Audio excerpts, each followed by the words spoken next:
Michael, you're the coach of Adam Gemili. Let's talk a little bit about Adam Gemili. When did you first get to see him run? I was a manager on one of the team managers on the team staff on the 2011 team, and he was on that team. But he finally finished second at the juniors, and then the November of that year was when he joined my squad. And I see him once or twice a week, and then from January we started doing November. We started seeing like 3-4 times a week from the January of 2012. Yeah, because the European Championships in Tallinn, it was like 1 month before he switched, or he started to run the 100, and he still had to learn to run on spikes and starting from the blocks. I heard. Yes, he was. And like I said earlier, it's been a sudden change. It's been a sudden. Everything has happened very quickly for him. So we're still learning a lot. Like this meet, we're coming there to do specific things. Like you see him out there looking at the.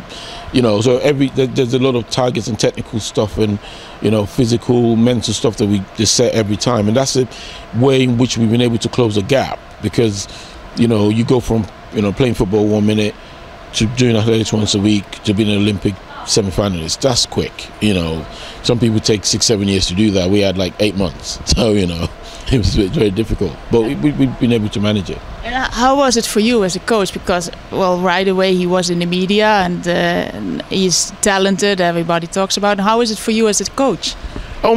Yeah, I mean, part of the job is to try and help manage that process as well. So, and I've been through with an athlete before in Jeanette Quatchi, we were, second of the world indoors, Olympic finalist. So, we've been through that cycle of knowing, expectation, media pressures, if you want to call it that, and trying to get the guys to be more, think about the process, think about what you need to do. So that's the embodiment of what we try and do and train. So, for me, it was just going through another cycle. But obviously, the story last year was somebody that came from football into athletics. So the story was slightly different. It wasn't a straightforward story. So from that point of view, yeah, it was, we had to learn on our feet.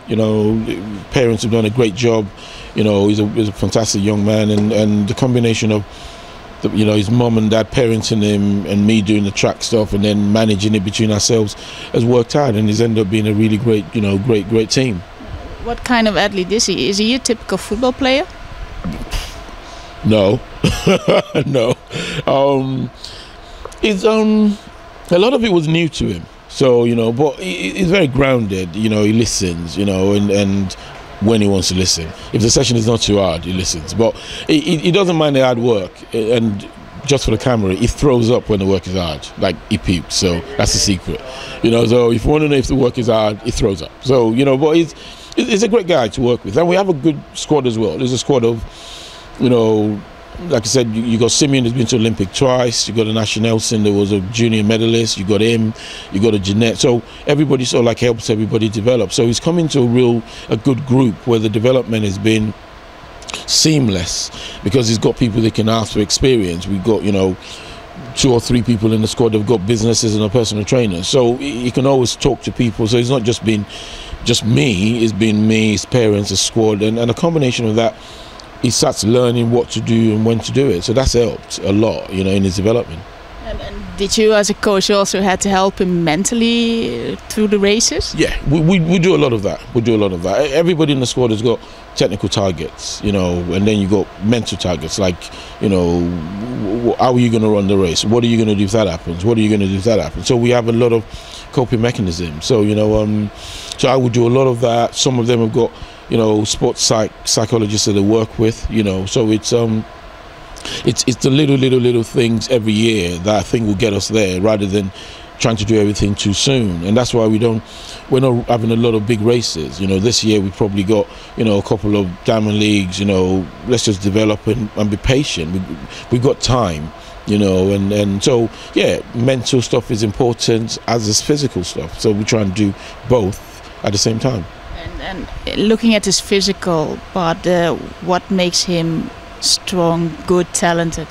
He's got natural fast twitch fibers. He moves, yes, you can develop that, but he's got very, very quick cadence. So, when you watch him, you're not watching him like that. He's very, and so the key for me is to keep that.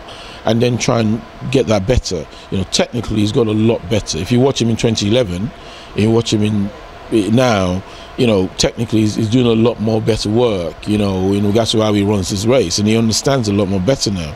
So we've got to keep the good things, the natural, and introduce a lot more, you know, the stuff that he doesn't have. And that's the story of a sprinter or a sportsman, is every year you get better at something that you're not good at, and that's the key, and that's what we try and do. Also, like he's a former football player.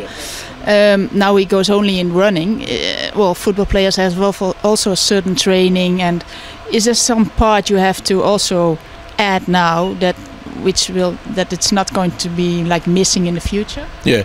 Yeah. I mean, you know, obviously coming from football, the volume of training wasn't that high, you know, because footballers don't train. Footballers is part time, you know, 12 hours a week, you know, and I work with footballers, so I know it's like a part-time job. So that's different. Flexibility, strength-wise, we have to improve and get that better. You know, we don't do a lot of weights. You know, we're building, is learning how to do it. So, you know, flexibility, like we talked about the mental stuff.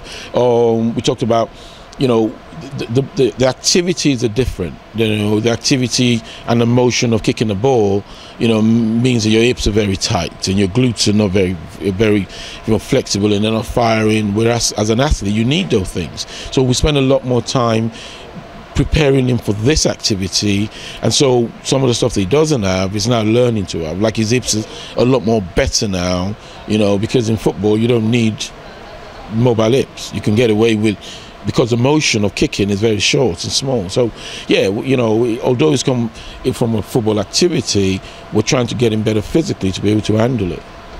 Last question, what would you like to achieve with him as a coach? To be the best it can be. To be the best it can be. You know, to look back and say we did everything that we could do, and we got the results that we can get, you know, naturally. That's important. You know, it's not, you know, it'd be very selfish of me to say, oh yeah, we want to win the Olympics. No, we've got to be very sensible, and then we'll build year by year by year, and whatever that takes us is what we'll take. I think some coaches try and live their dreams through the athlete. I think it's the other way around. Like, you know, what do the athletes want to achieve, and how can I help him get there using my knowledge and experience? And that's, you know, whatever that is what we do, and that's what we're trying to identify every year. So it's got to be about him enjoying it, developing, progressing, and then, you know, I just sit in the background and see how far we can take him with that.